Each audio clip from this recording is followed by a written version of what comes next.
We're all well aware that exercise is connected to longevity. You've heard the old adage, use it or lose it. But is that true with all exercise? Well, not really. Some exercises can cause you to age a lot more quickly.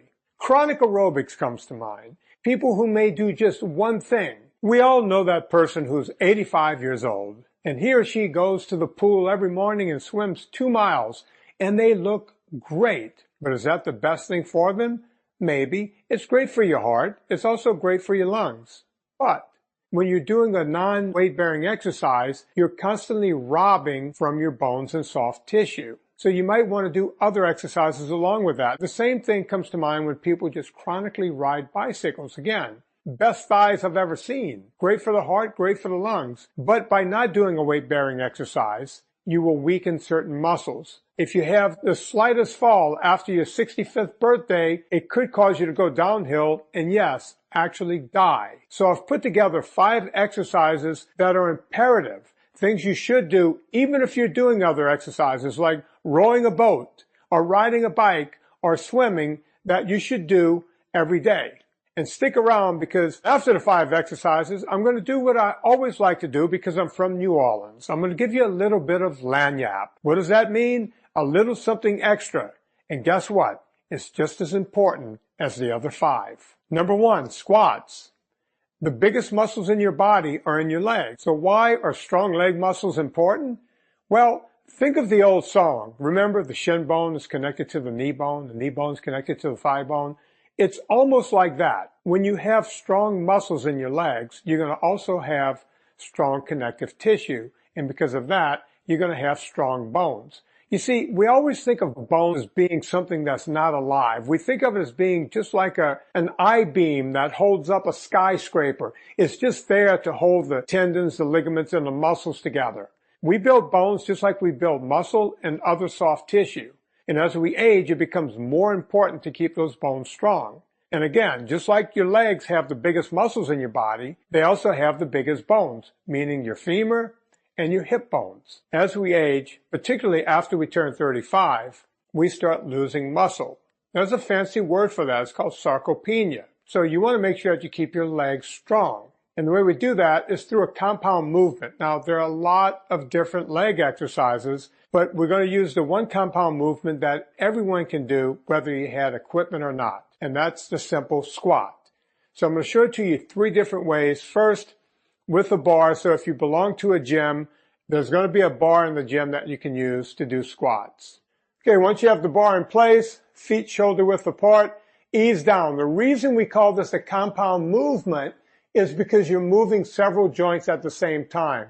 The hip, the knee, and the ankle are all working in concert to allow you to squat down and come up. Let's assume that you don't have access to a gym, or maybe you're just a person that does not want to go to the gym.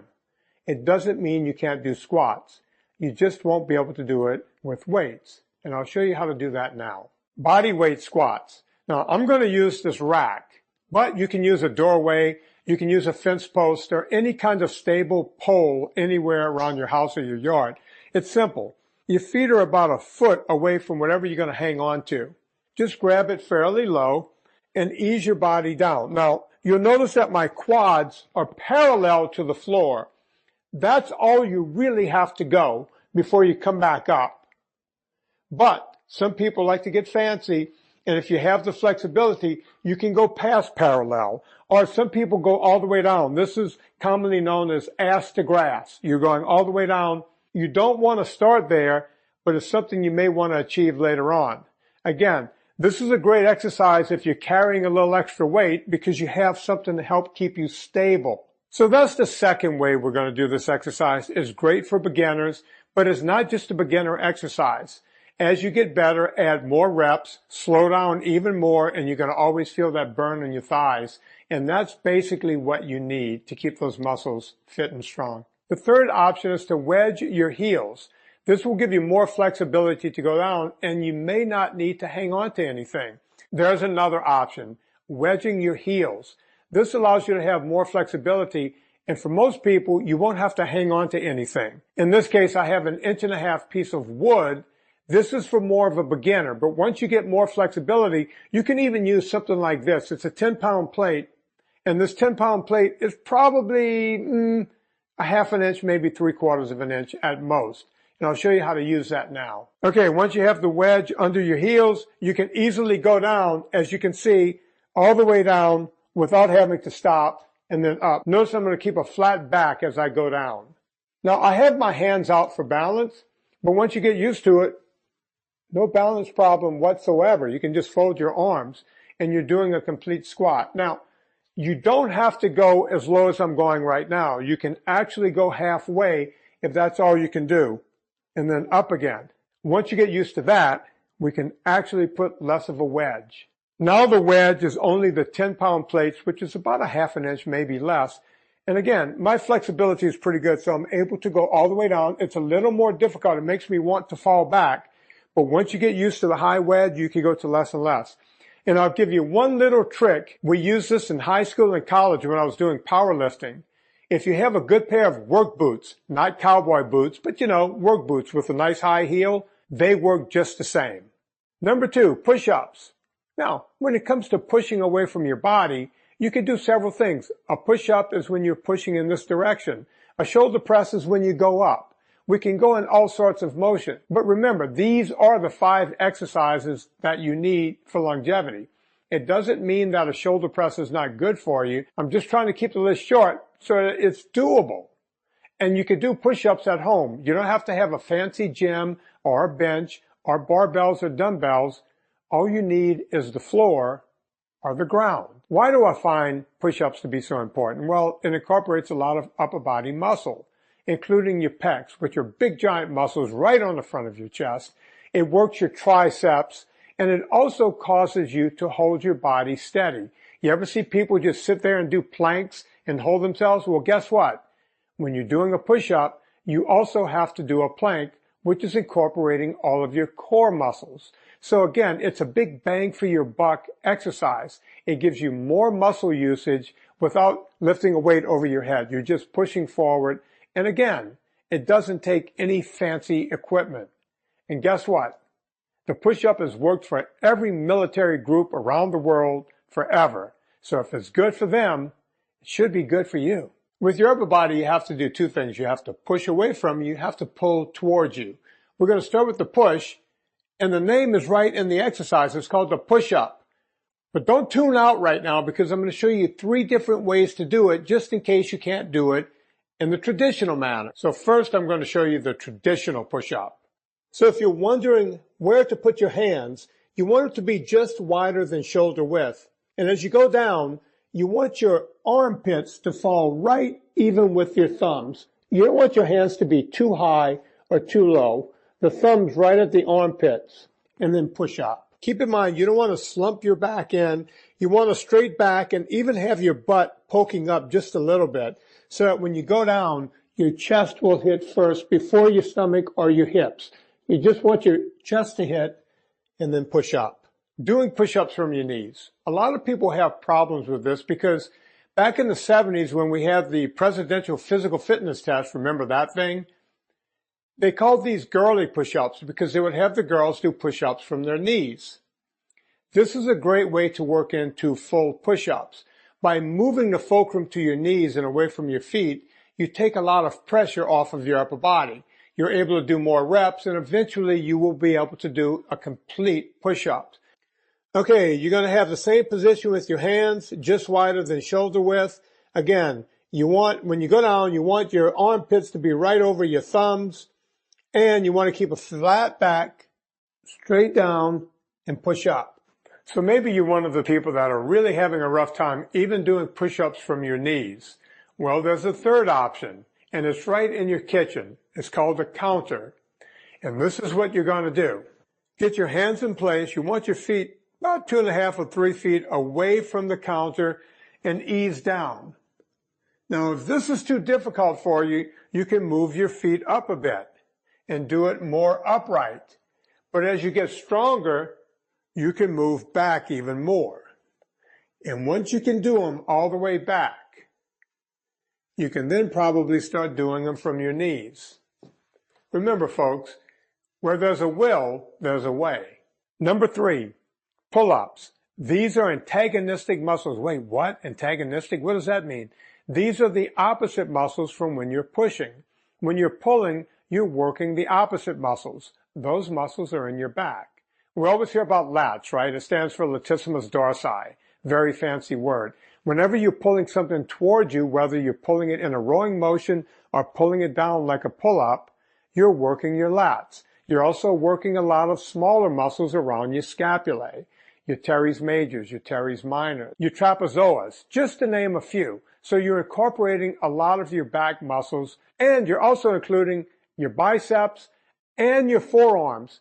That's important because studies have shown that one of the things you need as you get older is good grip strength. And just by hanging onto a bar is going to increase your grip strength. You want to keep those forearms strong. So why is grip strength so important? Why do people die when they have less grip strength? It's simple. People might fall when they're going downstairs and they couldn't catch themselves, or just falling in general and not being able to grip something to stop the fall.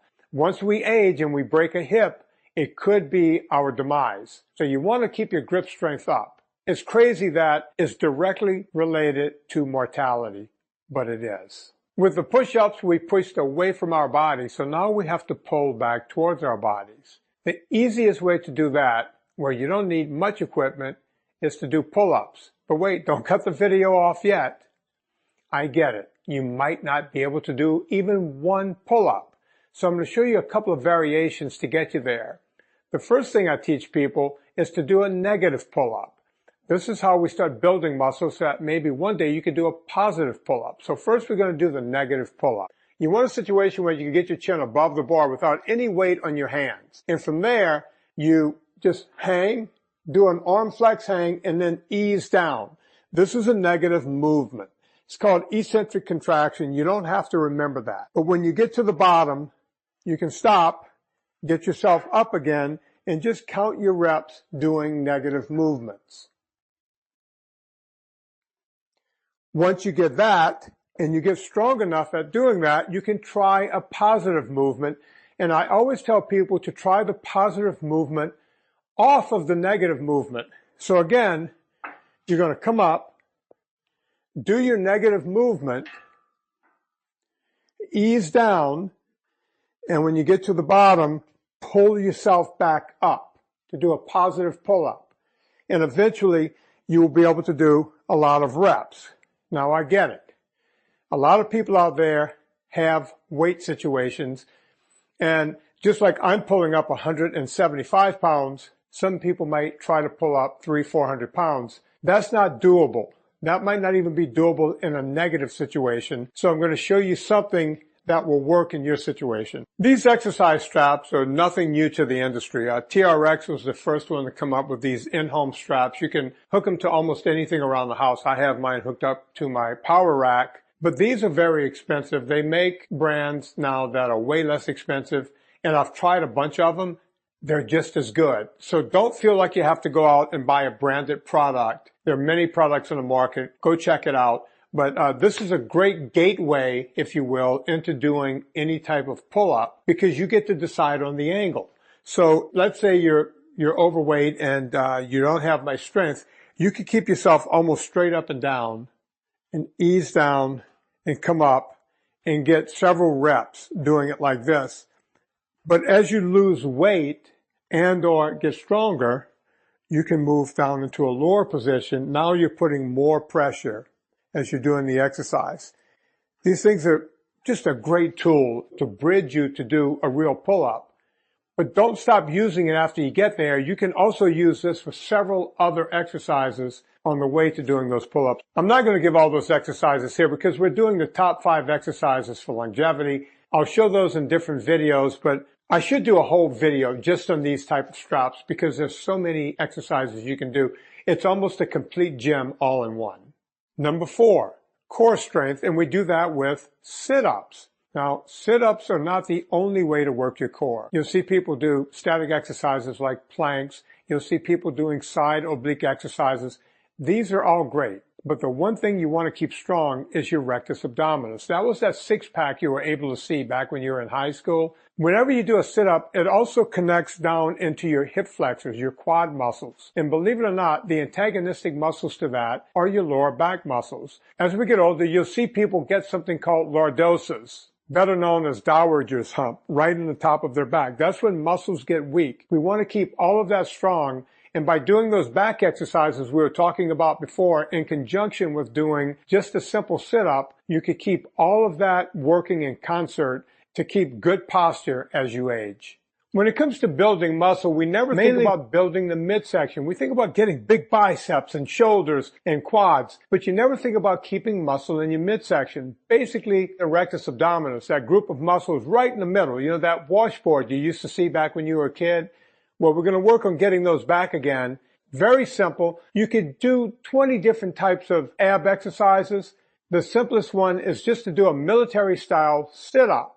Now, I'm using weights here, but you don't need weights. You can have your kids or your dog sit on your feet. You can put your feet under a couch or a chair. Anything works to do these, and it doesn't take any equipment. It's very simple. I've shown this in other videos that you might want to check out. There's a couple of ways to do it.